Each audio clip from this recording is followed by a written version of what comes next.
Hey, Matt, how are you? Nico, how are you today? Fantastic, fantastic. Incredible week again. I know another packed week of news. One of the biggest stories, I'll ask you this question before we get into the story. Would you buy products from Paris Hilton? Paris Hilton? Would you buy Um, a product from Paris Hilton? well, I like to go to the hotel, but that's pretty much the extent of it. She's selling product. She's Oh, actually selling product. I can't wait to hear more about this. Well, Yeah. why don't we go?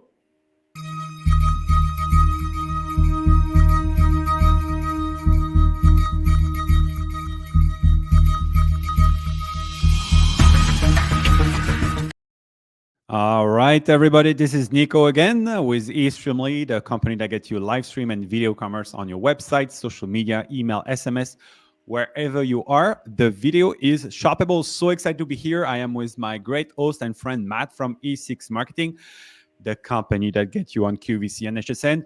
We are here every Friday. So excited to be here. Matt, why don't you kick out or kick start the show and tell us why we're here actually? Yeah, thank you, Nico. So thank you very much for listening or tuning in on your streaming services, LinkedIn, Facebook, and other places that we have Video Commerce Show. That's what this is called, VCommerce Show. It's a live chat podcast discussing today's big topics related to video commerce. What is video commerce? That's a storytelling platform that was created 5 or 6 decades ago with TV infomercials, then morphed into HSN and QVC, and now is involved in engaging direct response commerce through your TV, tablets, and phones. So this show with Nico and I, we cover 3 or 4 hot topics of the week talking about video commerce and e-commerce. Hopefully you're entertained a little bit. Maybe you learned something. Always something happening in this space. Video commerce is one of the biggest growing retail spaces happening in the world. So there's always something to talk about. And Nico, we kind of teased it, but I asked you if you would buy something from Paris Hilton. Paris Hilton, the latest, the youngest generation might not even know who she is, which is insane to think that she's an older, coming from an older demographic. But she launched on TalkShop Live last night and sold her book. But the bigger story to me about this whole dynamic is TalkShop Live partnered with NBC Universal, and they just made that announcement either yesterday or the day before to create shoppable live streams from top talent owned by the NBC properties. So they're going to sell music, books like Paris did, and direct merchandise. So TalkShop Live has been around for a while. It's a live streaming website. I think it's celebrity driven, but it's not all celebrity based product.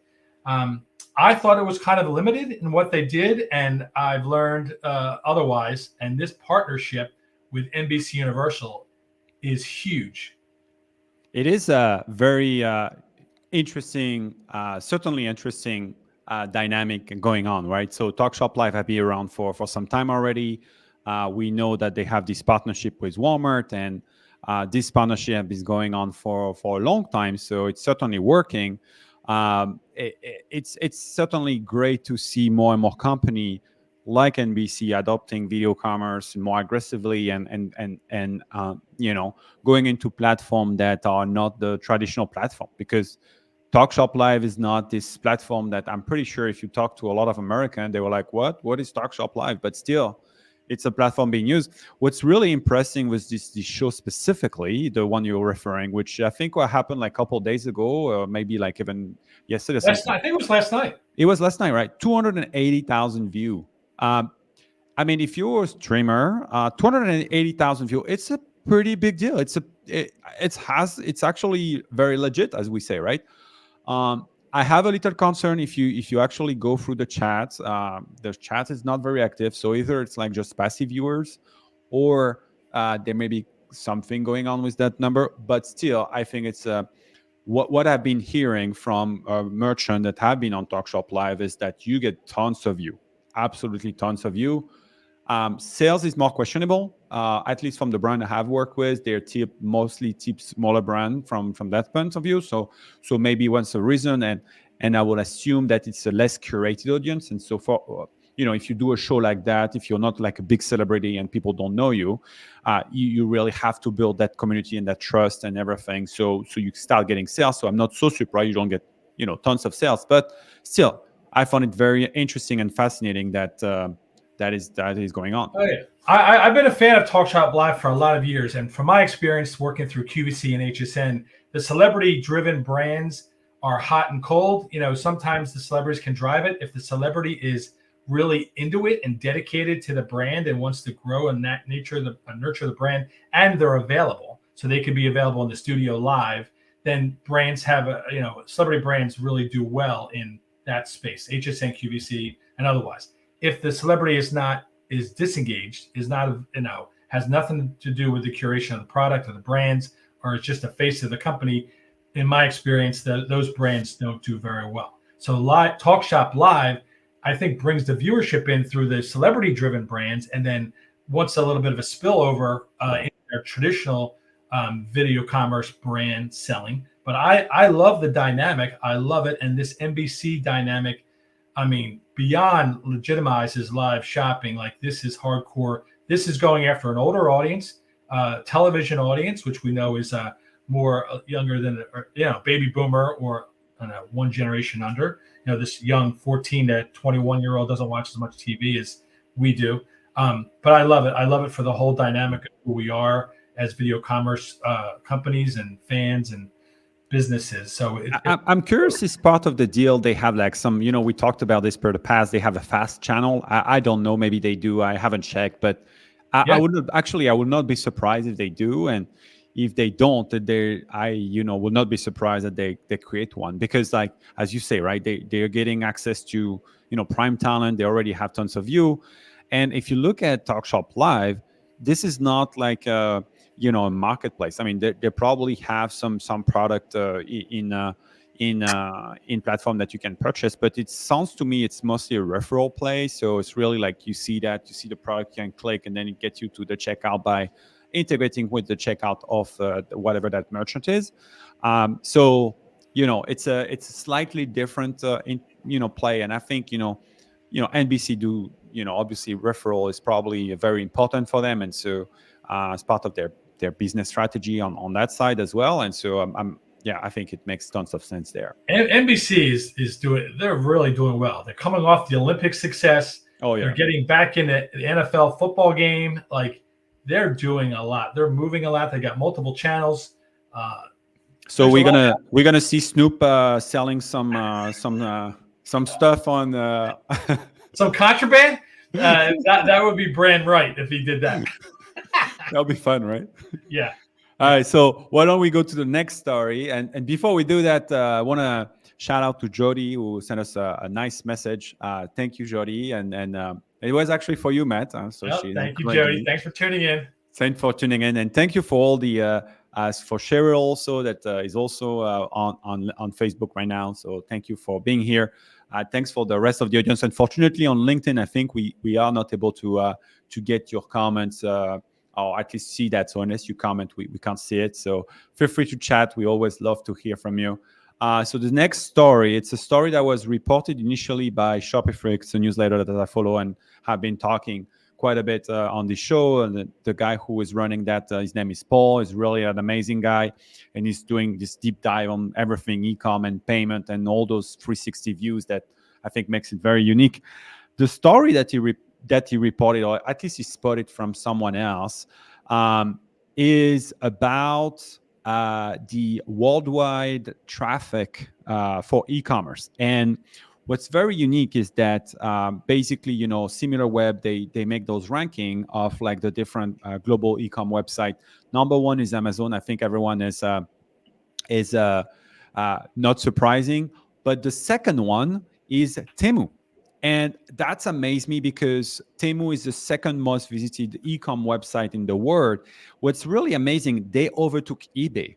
eBay is number 3. eBay always been number 2, but they overtook eBay recently. And I found that fascinating, because when you think about it, like, Temu is this company that I think, at least in the US, none of us have heard before 2 Super Bowl ago away, right? And now they're the number 2 worldwide most visited website ecom wise. Just astonishing. It's amazing. It's amazing. And you told me about this story about them being number 2, which really blows my mind. The story I wanted to talk about Temu is that Temu is getting sued by Shen right now. So these Chinese companies are suing each other, or I guess in litigation over copyright infringement. So these low-priced websites that work through video streaming are copying one another in many different ways. I guess copyright infringement, that's kind of the definition of that. Yet Temu is the number 2 searched site out there across the globe. That's really amazing to me. Yeah. What's interesting is like if you go a little bit down the rabbit hole of like, okay, who is number 3? So we talk about eBay, but the number 3 I think is also quite interesting, right? So number 4 is AliExpress. And then you've got a bunch of Amazon subdomain site like the Japanese one, and then some. Then you have Walmart number 7, and then and that's pretty much it. Like on the top 10, and then I think the last one that is not an Amazon or like a subdomain, it's ozone.ru. I never heard about that site, so RU, I guess it's maybe Russian, I guess. But yeah, that's just fascinating. Amazon number 7. AliExpress number 4, Temu number 2, Amazon number 1, and eBay number 3. Just really, and interestingly, AliExpress lost two position in the ranking, and Temu gained 2. So I don't know, just really. I mean, there's a lot to kind of dive into that. Like what's their average price point and all of that? Are they making money? But it's still amazing. It's working. So it's actually interesting. Like I remember, like I had talked with someone that was very close with the Temu from the beginning, and had followed them quite for some time. And what the strategy seems to be, it's very low, but then they are doing dynamic pricing, and not everyone has the same price. And the more you are engaging with the app, the more the pricing are rising for you. So they attract you with like very, very low price, and once you're on the app, you are not seeing, but the price is actually, it sounds like, at least that's what someone told me on their strategy was. So I found it very interesting that they are able to manage pricing at the individual level based on your engagement. So wow, that is interesting. Get them in at the low price, and then there you go. The average price that the consumers buying is going up and up. That is interesting. So I hope the quality of the product's getting better. I mean, you're finding a low-end product to get in, and well, I mean, at the same time, like some of the product they sell is like $1. Will the 150 change something in the quality? Probably not, right? So right. So anyway, so why don't we move to the next story, which I think is pretty fascinating. I wanted to talk about there's a stat I saw this week, which is amazing. And Shopify, we talk about Shopify a lot. There was a report from Shopify that YouTube shopping affiliate people, I guess, through their affiliate program through YouTube, 30 billion shopping related videos were viewed in 2023 on YouTube. 30 billion shopping related videos were viewed on YouTube. So don't dismiss YouTube as being a player through video commerce. YouTube obviously is huge in a lot of different ways. It's becoming more mainstream with you talk about fast channels and full on programming. A lot of our podcast is available there, and other podcasts and different videos and all that kind of thing. 30 billion in shopping related videos. So what are your thoughts on YouTube and this dynamic? So I have mixed feeling on YouTube, because today actually it's funny, because this morning I had a customer asking me like, hey, they wanted to get into YouTube and everything. And I say, well, but you don't have any social presence on YouTube. The problem with YouTube is like, if you have a presence, if you're active on YouTube, good for you, because I think you can do something. But if you don't exist on YouTube, I think it's probably the worst platform to start with. That first, because there's a lot of eyeballs competing for content, and getting YouTube has really raised the bar as far as the quality of the content that make you stand out. Like, it's not like, oh, you're authentic and it gets in, like will TikTok, or maybe like even I will say an Instagram will do. With YouTube, the video has to be more polished, it has to be more produced, I see that my client that are on YouTube, they're always thinking, how do I have a production guy or leveraging like software to make it better. We have to also remember that YouTube stream are also vertical or horizontal. Sorry, so those are not the kind of the stream that you can shoot from your phone. The stream from the phone are actually looking really bad. They are really doing poorly on viewership and everything. Yeah. So YouTube is definitely an horizontal play. So it's very definitely a TV play. And I think if you have audience, if the audience is engaged, if your audience is there, why not? And if you're a streamer, you better know how to engage your audience on YouTube. If you just want to start out in this space, probably YouTube is not for you. I mean, that's my gut feeling on this. And I will say, like, their streaming solution, I don't know. I don't think. I mean, yes, and when you look at the stats and everything, YouTube says really the streaming is like they're crunching it on streaming, but I never go for streaming. And I think for me, what I think about YouTube, I think is a VOD play.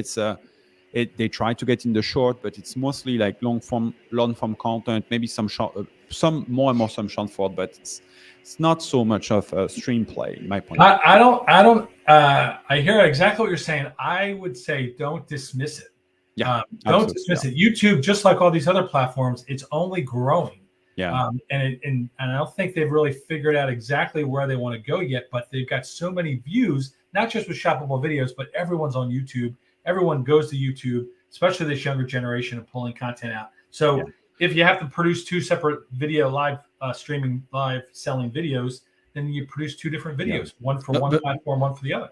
But you have to realize also the competition is much harder on YouTube because now you're competing also with TV audience, right? TV production quality, because most of the TV channel that you don't see, some of them are just streaming directly to YouTube. So you can get a JTV, or you can get like some of those, more established brands streaming 24/7 directly there. You can get some news feed. And so, the bar for quality, for video quality, and for getting your attention is much, much, much higher, I feel, than like engaging your community. And it's much less a community driven platform where people will engage and chat with you. So I don't know. I just found it to be a little harder on YouTube side.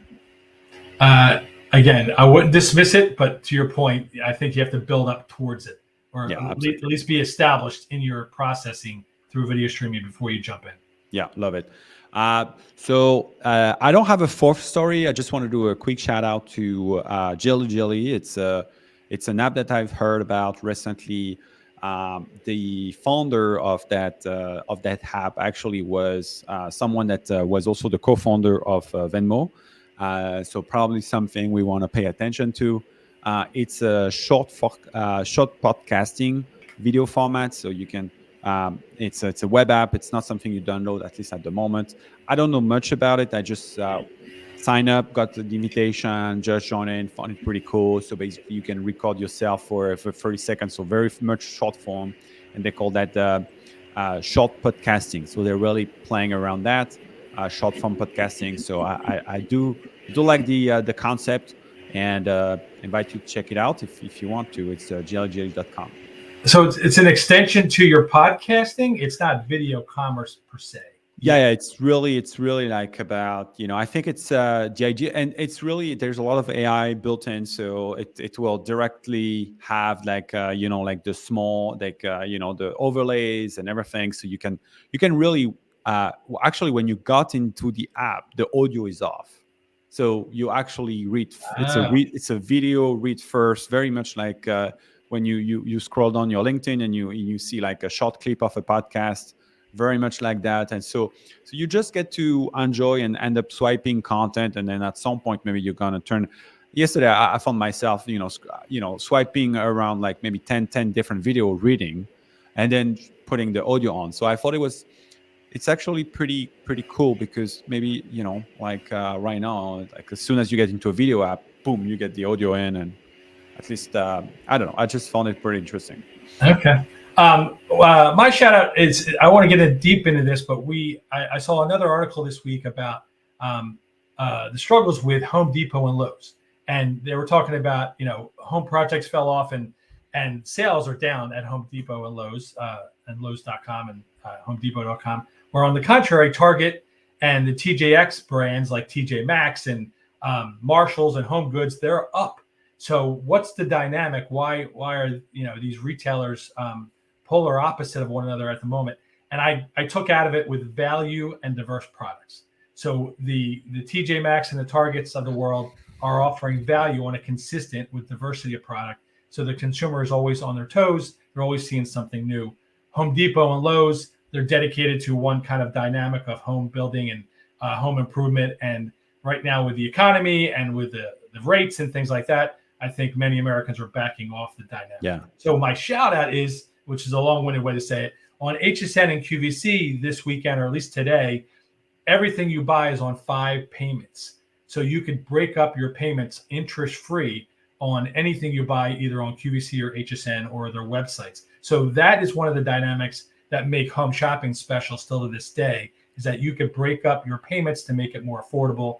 The value is always there. HSN and QVC do a great job of giving you affordable products, usually competitive or lower than any other retailer out there. But this day, in particular, Friday today on the 23rd, both networks are offering everything on 5 payments. So check out QVC.com and HSN.com for anything you want to break up those payments. That's awesome. You're such a big fan of QVC, HSN. I mean, it's incredible. I am. All right. Well, thanks everyone for being here. I just want to make a special shout out. We got a bunch of people that say hi today. We had Elizabeth, we had Jody, we also had Jonathan, Don, Cheryl. So thank you all for being here. We appreciate you for the one that manifested themselves. We love you all. We will see you again next Friday. Next Friday is holiday week, right? Actually, it's a holiday weekend. So if you go there, just go barbecue and have a couple of drinks, hopefully. And we will see you again next Friday. Thanks, everyone. Have a great weekend.